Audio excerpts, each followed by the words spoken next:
Hey Alex, it's July 1st, 2014, and I'm out by the lake, but the beach that I used to come to when I was a kid. And it's kind of nostalgic. It's really like right down the street from my house, but it's not my house, so that's a thing.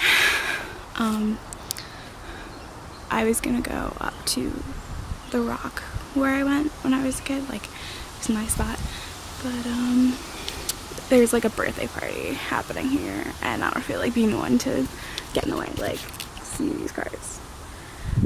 And then that parking lot's completely full, but you can't see it because of the trees, but it's there. So I'm here instead, outside, and yeah, that's okay because this part has memories too. Yeah, I just didn't want to be in the house, so I thought I would take you outside of the house because I don't want to be there. And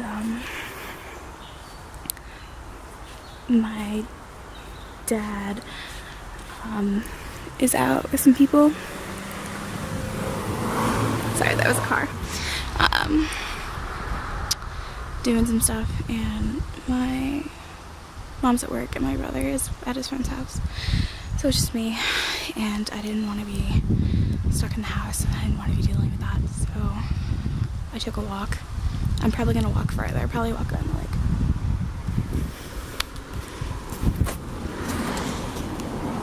Look, it's another car.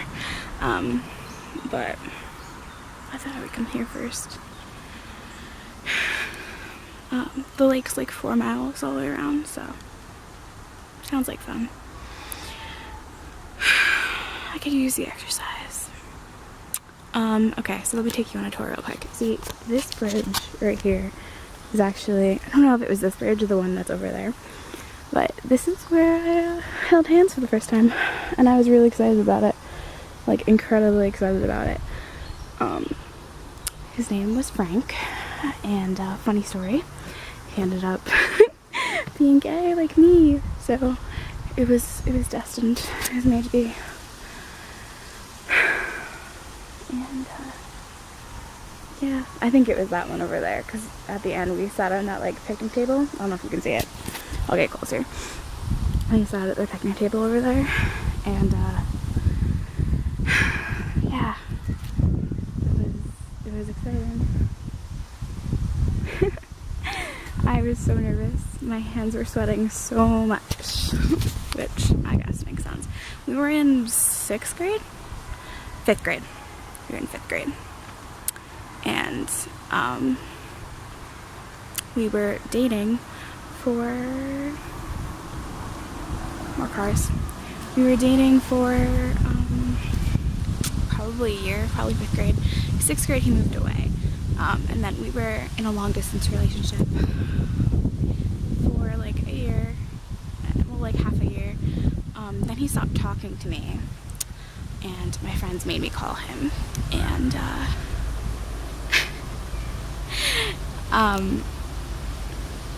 he broke up with me because he said we were too young, which we were. Then, funnily enough, when we got to high school, like 9th grade, no, not 9th grade, 10th grade, he got my email address from one of my friends from Facebook, and he emailed me, and he was like, hey, what's up? So we used to be best friends and dating for, you know, like 2.5 years. So how's it going? And I was like, oh, it's going good, you know, they were completely fucked up, but I was better by then. And we started talking, and he was like, yeah, you know, I have a boyfriend now. And I was like, oh, nice, I have a girlfriend. So it was funny. Sorry, I'm distracted because there are ducks over there, and it's very exciting. I don't know if you can see them. Let me zoom in. Now the tree is in the way, but they're ducks, and they're very cute. I love ducks. Doop.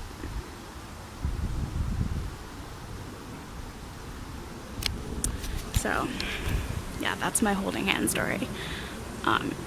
Actually, while we were dating, we were planning our first kiss, but it never happened. It's probably a good thing it never happened. Although I did have a very awkward first kiss with Luke, and it was... We don't really talk about that. We don't talk about that. It's funny because I don't know. I don't talk about Frank because obviously it was like a 5th grade relationship and it doesn't really count. The thing is that my relationship with Luke is pretty much the same thing. Like, we didn't do anything. We dated for 6 months and we kissed once, and we would like awkwardly hold hands, and it was always really weird, and neither of us were really into it, which makes sense, considering, you know, I'm gay and he's asexual. So, but yeah, I don't know if you can hear me now because of the wind, but hopefully you can hear me. I actually haven't been out here in years because why would I? I hope no one can hear me, but if they can, it doesn't really matter. I'm nothing mad. Pretty sure everyone in this town knows about these stories anyway. So I just wanted to get out of the house and go somewhere, and I thought I'd come here real quick on my first stop because it's nostalgic, and yeah, I just wanted to do it. The woman in that car was watching me. She was very concerned. Yeah. I'm okay. I'm really okay. I feel a little weird. I feel a little numb. I feel like I don't want to be here, but that's okay. I'll get over it, and it's okay. It's nice to be out here instead of in there. It's nice to not be stuck in the house, and it's nice to remind myself that I'm not really stuck, and you know, I can get out of here if I need to. No walls. There are no walls here. And the birds agree with me. So, yeah. I'm gonna go for a walk, and if anything interesting happens, I'll let you in on it. Probably won't though. I've been around this like so many times.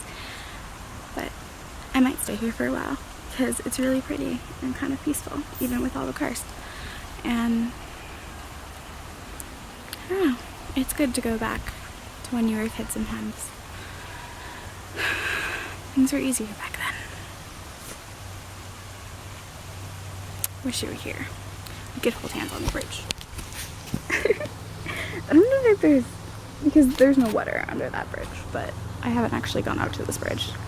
I don't think there's a lot of water, but there might be some. Also, okay, yeah, it's mostly dry. You can't see from here, but it is. Because that is over there at the dam. So, it makes sense. The ducks are still here, and I'm really excited about it. But I don't want to go near them because they'll run away.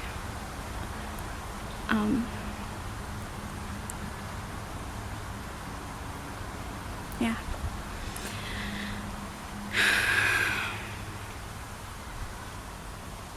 I'm gonna go now, but I love you. I'll talk to you soon.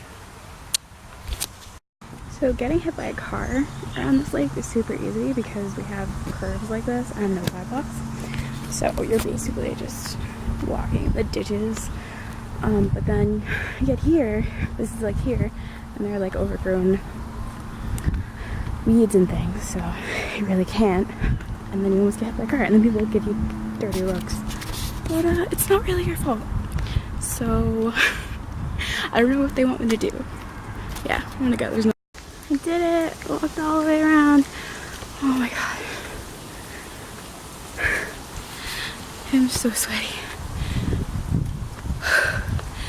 So yeah, my legs hurt.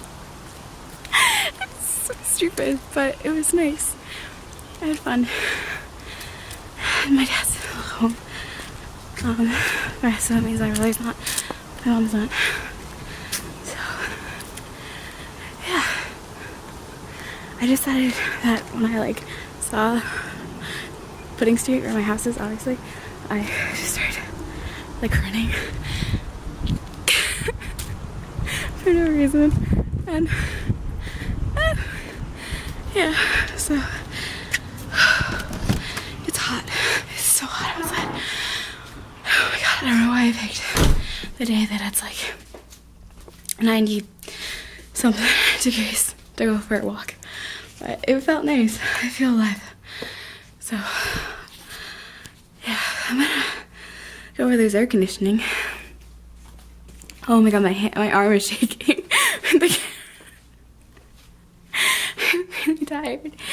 Oh, I woke up this morning and I was like, I have no energy. I can't do anything. I'm just gonna lay in bed all day. But I pushed myself. I made myself do something because I'm alive. I gotta do something. You gotta do stuff when you're alive. Oh man. Oh god. My legs. Why am I still walking? My legs hurt so bad. Oh. And when you take a 4-mile walk, usually you like, actually it wasn't 4 miles, it was like 3.5 because I took the short way. I took the shortcut onto Short Street and went the other way. But I mean, it's a good walk. And most of it's uphill. Cardiac hill. Cardiac hill is a bitch. I forgot about Cardiac Hill. It's literally like straight up. It's so bad. Driving up it is worse, but biking up it is like ridiculous. Like it's why I never biked. But yeah, walking up it's pretty hard. So Cardiac Hill, we call it Cardiac Hill for a reason. When we were little, and we used to, I didn't ride bikes, but oh my god, my glasses are fogged. I didn't ride the bike, but my brother and like the people around, the kids around the lake, that we used to all be friends and play together because we were stuck here, so might as well. We used to call it Cardiac Arrest Hill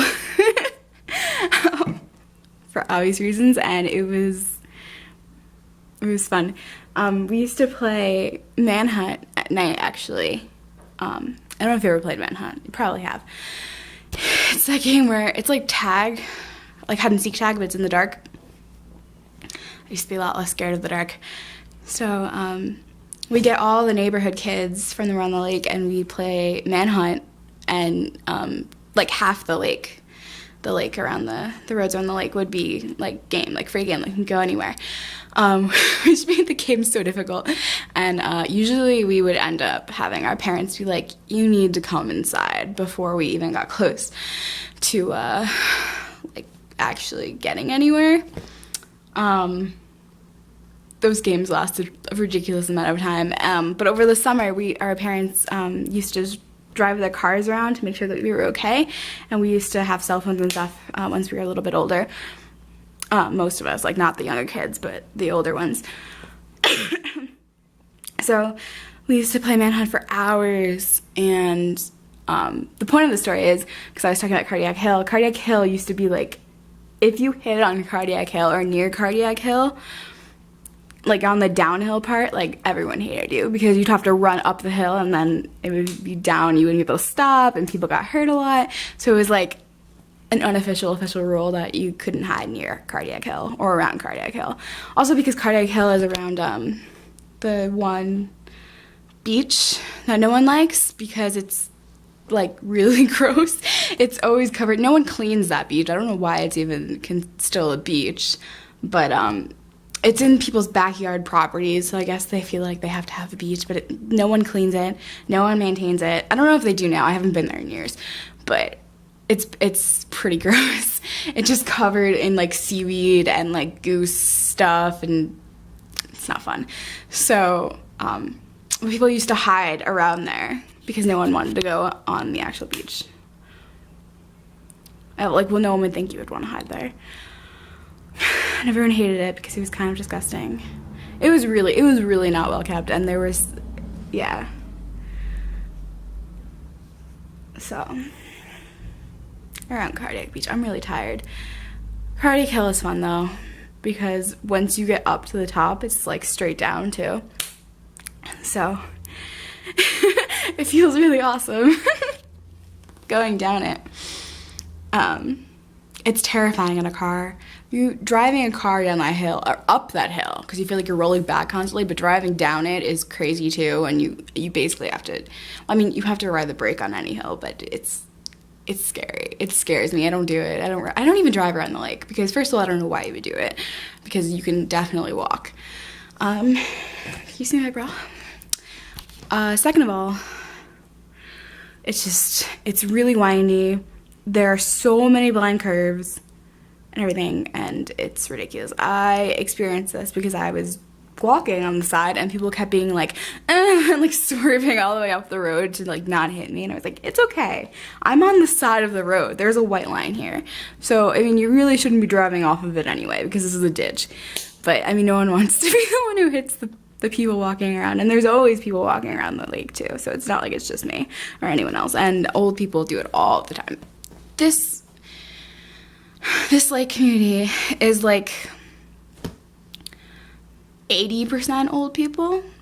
It's less than it was. There are a lot of little kids who moved in here, but when I was little, like when I was younger, it was definitely like 80% old people, and it was just old people who were very cranky and who were here specifically for like vacation purposes. A lot of them just had summer homes, not even year-round homes, so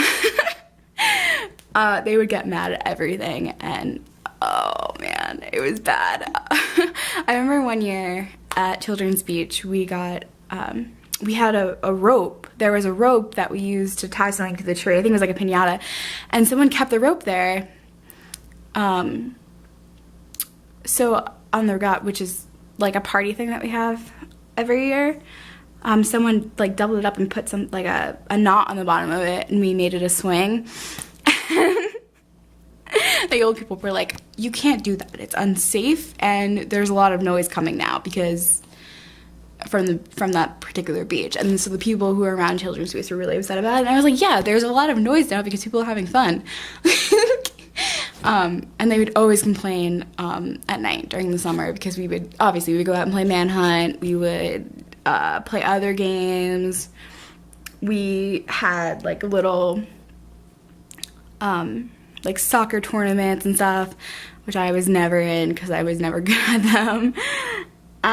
So we did a lot of stuff. We were really loud. It was kind of obnoxious, but all the old people were super mad at us. And we're like, yeah, these are bad kids. We need to get rid of them. We had a lot of cranky old people. It was the funniest on Halloween because you'd have like two kinds of old people. You'd have the really nice old people who just give you like full-size candy bars and are like, come into my house, I'll take a picture of you all. And then that's like specifically one old couple. They were the sweetest people. They used to invite us into our house when we came trick-or-treating on Halloween and make us take pictures of them, and then they would let us pick like 2 full-size candy bars, and it was like the jackpot house. Everyone loved it. They were so nice, and they used to be on the beach all the time. They moved away because she got really sick, which is really upsetting and makes me feel sad now. Like everything's different, which it is. But anyway, there are those old people, and there were a couple like them. Like besides that couple, there were really nice people who were just really sweet and friendly, and would be like, oh, and like treat us like we were all their grandchildren. And there'd be the really cranky old people. We were trick-or-treating one night, because we're talking about trick-or-treating, right? Yeah. And this old lady was like, I don't have any candy. And she started throwing, like,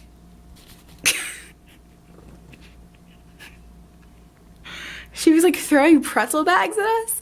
She was like, just take it and go. And, like, not like, throwing it into our bags or, like, throwing it, like, near. She was throwing it out, like, chucking it at us from her door. Like, she was very angry. I'm sorry. I'm sorry we're children. But it was always a fun place to live because it's such a small community, and Halloweens are really fun because we used to go around, and it was really my mom. My mom used to drive us around in the back of the car. She used to leave the trunk open. We just sit on the back of the car, and she'd drive really slow, obviously, and we'd, go around to different houses and trick-or-treat. I used to get terrified because I'm a scaredy cat, and I had to be holding someone's hand. I wouldn't go unless I was holding someone's hand which was usually James. So I'd hold his hand, and we'd go around and whatever. And then one year, all of the guys in the neighborhood, well, not the guys, my hand is still shaking. I'm really sorry if this is really shaky. All the men, the fathers in the neighborhood, dressed up as like classic scary movie protagonists, or villains, not protagonists. So there was like a Freddy and ow, my legs. There was a Freddy and Jason, all those people. And so they would go around and they would like chase you. And I remember we got in the car. I ran to my mom's car and I got in, I slammed the door and I was like, no, just go, just drive. And they were in front of the car. And I was like, I can't, I'll run them over. Like, it's fine, just go. I don't know how old I was then. I was absolutely terrified. And so everyone was talking about it and they were like, it was so much fun. I had so much fun. It was so great. And I was like, that was the scariest moment of my life. I'm not okay. The funny thing is even if it happened now, I would still be absolutely terrified. So, I'm still a scaredy cat, let's be real. Yeah, so I talked about my lake. Now I'm home.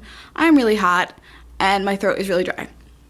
So I'm gonna go get a bottle of water, and I'm gonna go to my room where there's air conditioning, and I'm gonna lay down for a while, and I'm just gonna relax, and I feel good. I feel great. I'm happy I did it. And it's kind of late now, so the sun will be setting soon.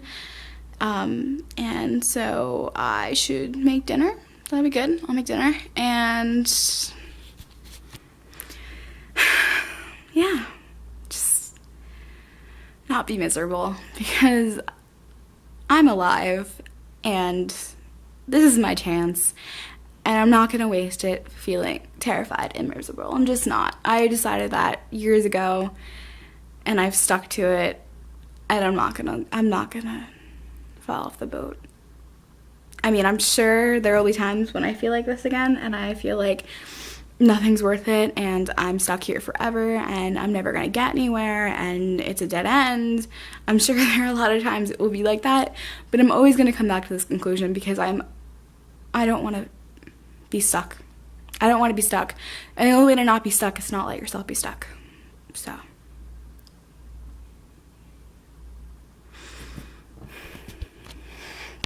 Because, I mean, someone else put the water in there, but it's your choice whether or not you drown in it. That was a really morbid metaphor. It's a true metaphor, though, and it's not my metaphor, it's my mom's metaphor. She used to be like, you know, there are pools everywhere, but you don't have to drown in the pools. I still don't know if it makes perfect sense to me. I don't know if it makes sense at all, actually, but I've been using it for years, so I'm sticking by it. And I'm not going to drown. I refuse to drown. We're going to be okay. We're really going to be okay. So, I love you. I'll talk to you soon. Bye.